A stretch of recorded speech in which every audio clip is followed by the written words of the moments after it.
Goeiedag almal, baie dankie dat ek die voorreg het om vir julle 'n woord te kan bring vandag en wees gegroet in die kosbare naam van Jesus Christus. Vandag wil ek met julle bietjie gesels oor om God te soek. Hoekom moet ons God nie net een keer soek nie, maar altyd soek? Want, as ek 'n voorbeeld mag gebruik, jy kan nie net een keer eet nie. Jy moet altyd eet om jou liggaam gevoed te hou. Jy kan nie net een keer water drink nie. Jy moet gedurig iets drink, sodat jy nie dors ly nie. Net so moet ons God ook soek in ons geestelike lewe. In Psalm 105 vers 4 sê dit, soek beskerming en hulp by God. Soek gedurig sy teenwoordigheid. Wanneer ons in die teenwoordigheid van God is, kind van God, dan daar's net iets anderste. Daar's net iets anderste in die atmosfeer. Daar's net iets anderste in jou midde. Die vreugde en die vrede en net die atmosfeer wat God se teenwoordigheid bring, is onbeskryfbaar. Jy kan dit nie beskryf nie, want dit is te groot om in woorde te beskryf. Dit help nie ons soek God net nou en dan nie. Want dit is ook soos 'n vuur wat brand. Daai vuur gaan uitbrand. Hy moet aangesteek word as jy hom wil aanhou gebrand hê. En dis so met die Heilige Gees ook. Ons kan nie net een keer 'n week of een keer 'n maand of so gevul wees met die Heilige Gees en God se teenwoordigheid soek nie. Dit gaan nie werk nie.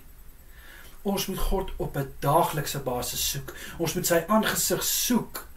Nie net sê, Here, ek soek hier, nou maar weer wegdraai nie. Nee, ons moet hom soek in gebed, in woord moet ons God soek. Ons kan nie sonder God nie, my boetie en sissa.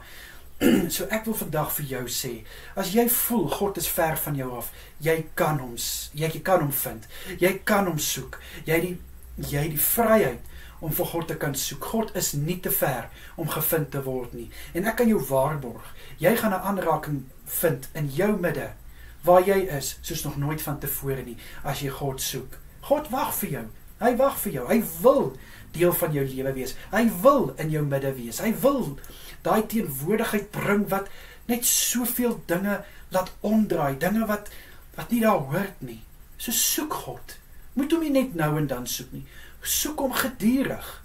En jy sal sien wat se omkeer daar in jou lewe plaasvind, as jy net aanhou om God te soek.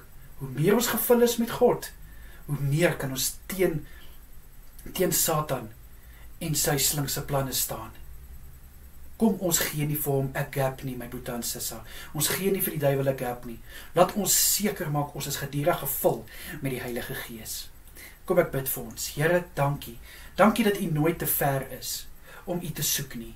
Dankie, Vader, dat ons U kan enige tyd soek. U is enige tyd gereed. Ek bid in Jesus naam, dat elkeen die vrymoedigheid sal hê om te roep na U, en om seker te maak, hulle is gedurig gevul met die Heilige Gees. Asseblief, Vader, in die wonderlike kosbare naam, is dit my gebed vandag. Amen en amen.